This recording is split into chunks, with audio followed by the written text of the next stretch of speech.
folks, the S&P on track for a record close, but what the heck is going on with the NASDAQ? What's holding it back? I want to bring in the principal of Fitz-Gerald Group, Keith Fitz-Gerald, and the chief strategist for Money Map Press, Shaw Galani.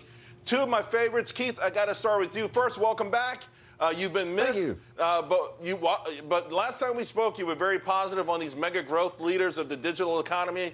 Certainly, they're putting in the numbers. Your thoughts on the results and the reactions we've seen so far this week? Well, I tell you what, thanks. It's great to be back. It's good to be able to run with a winning horse because the race is a long way from being over. Digitalization is the largest single trend of our investing lifetimes. I'm thrilled with the earnings that have come out today. They have positively knocked the leather off the ball. And if you're not in to win, you're clearly doing something else because these things are going to go right back to the head of the class, Charles.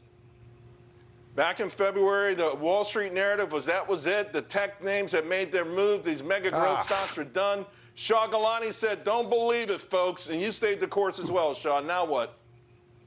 Stay the course and continue on. I'm 100% in agreement with Keith. This is going to be, there's a long way to go. People have argued with me, well, how can a company like Apple double its capitalization in a matter of a few years, or Microsoft quadruple in a matter of a few years? Not possible. Well, they've done it, and all of these companies have done it. So there's plenty of room to go. They are acting like growth stocks. When we see top-line revenue growth at plus 30% on some of these companies in a quarter, they're staggering. Their growth potential remains pretty much unlimited.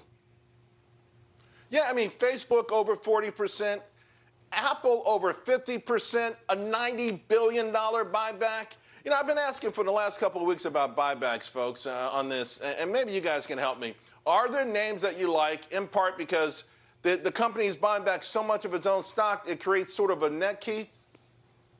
Well, I tell you, at the top of my list when it comes to buyback is J.P. Morgan, because not only does that company make money on money, but Jamie Dimon understands how money actually works. And I think he's right at the very top of the list. So J.P. Morgan is where I'm starting with this one. Of course, I'm looking to tech to do the same thing. It's a very, very viable financial strategy for creating companies that move ahead, not just individual profits. Right. Shaw, names outside of the mega cap names that are hogging the headlines right now and have hogged the rallies for a long time, there's a few stealth rallies going on, including oil and energy looking like it's going to break out again. Yeah, I think there's a long way to go in energy. People sort of forgot, well, that we still are using fossil fuels. We're a long way off from everything EV. And so these oil companies are going to continue to do well. The demand is increasing as global growth gets its footing. Certainly we have it here in the U.S. We're moving forward very rapidly. The rest of the world is going to catch up and come out of the pandemic. We're going to start, the demand for oil is going to increase. I think we see WTI at north of $75 by the end of the summer. Wow. Wow, that is a hell of a prediction. That's why I love you and Keith. You guys give it to us, and we make a lot of money from it. We'll talk to you again real soon. Folks, we'll be right back.